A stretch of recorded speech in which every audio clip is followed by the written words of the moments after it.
Алаш Республикасының құрылған күні 12 желтоқсанда Алаш күні деп ресми белгілеп, жыл сайын мемлекеттік деңгейде атап өту керек. Толығырақ Ақ жол тайм бағдарламасында.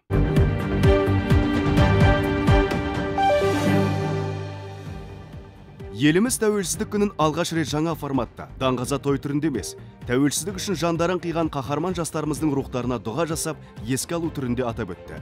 Бұл шешімді Ақ жол партиясы дұрыс деп санайды. Тәуелсіздік күні біздер 86-ның желтоқсанында алаңға шыққан қайсар жастармен бірге осы тәуелсіздік үшін күрескен, осы ұлы міндетке қызмет еткен батырларымызды еске алғанымыз жөн деп санаймыз. Қазақ хандығы 1847 жылы мемлекет ретінде тарих сахнасынан кеткеннен кейін, араға тура 70 жыл салып, 1917 жылдың желтоқсанында сол Қазақ хандығының жер аумағында Алаш ұлт-азаттық қозғалысы заманауи Қазақ ұлттық мемлекетінің іргетасын қайта көтеріп, осы жылдың 5-12 желтоқсанда Орынбор қаласында өткен 2-ші жалпы ұлттық қазақ-қырғыз құрылтайында Алашорда ұлттық кеңесін жасақтап, 3 баламалы үміткердің ішінен көпшілік дауыспен Алаш Республикасы үкіметінің төрағасы болып Әлихан Бөкейханов сайланды. Бұл туралы Әлімхан Ермеков Сарыарқа газетінің 1918 жылғы 22 қаңтарында 6 Алаштың баласының басына ақ орда тігіліп, Алаш туы көтерілді деп жазған болатын.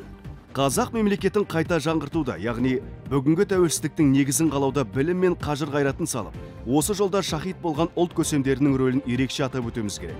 Тарихи әділдікті орнататын күн жетті дейді Берік Дүйсенбинов. Биыл Алаш Республикасының құрылғанына 105 жыл толды. Естеріңізге сала кетейін, 29 маусымда Ақ жол фракциясы бұл датаны мемлекеттік деңгейде атап өтуді талап еткен депутаттық сауал жолдаған болатын. Алайда үкімет бұл мәселені өкілетті министрліктерге тапсырғаны туралы жүре жауап берген болатын.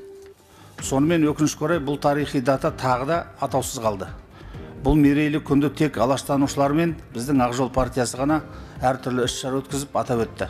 Тарих тағылымын ұрпаққа насихаттау мақсатында Ақ жол фракциясы алаштанушы ғалымдардың бастамасын қолдай отырып, тәуелсіздік күнінің қарсаңындағы 12 желтоқсанды тарихи құжаттармен дәлелденген Алаш Республикасының құрылған күні ретінде Алаш күні деп ресми белгілеуді және жыл сайын мемлекеттік деңгейде атап өтуді сұраймыз.